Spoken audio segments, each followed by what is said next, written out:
আপনি জানেন কি 9/11 অর্থ কী? কবে এ ঘটনা ঘটে? কতজন হতাহত হয়েছিলেন? আর এর মূল পরিকল্পনাকারী কে? চলুন আজকের এই ভিডিও থেকে বিস্তারিত জেনে নেই। 11 সেপ্টেম্বরের হামলা, যা 9/11 নামে পরিচিত।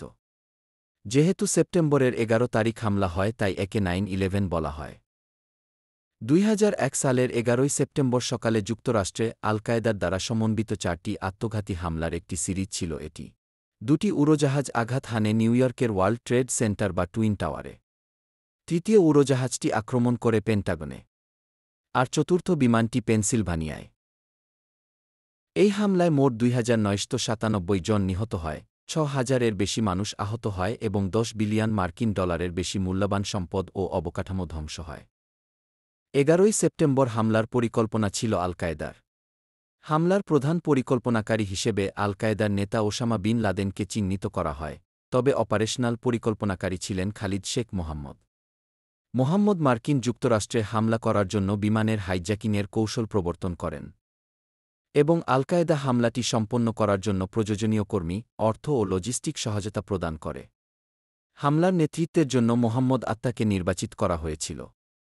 আত্তা এবং তার সঙ্গী 18 জন সন্ত্রাসী, যাদের বেশিরভাগই সৌদি আরবের নাগরিক ছিল। তারা মার্কিন যুক্তরাষ্ট্রে আসেন এবং বাণিজ্যিক বিমান প্রশিক্ষণ নেন। হামলায় অংশগ্রহণকারী 19 জন সন্ত্রাসী মারা যায়।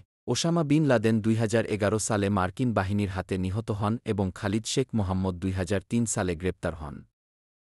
9/11 meaning, the September 11th attacks, commonly known as 9/11, were four coordinated Islamist terrorist suicide attacks carried out by al-Qaeda against the United States in 2001.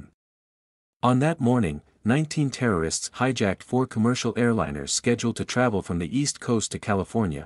9/11 date, September 11, 2001. How many died in 9/11 plane crash? The attacks killed 2,977 people from 90 nations. 2,753 people were killed in New York. 184 people were killed at the Pentagon.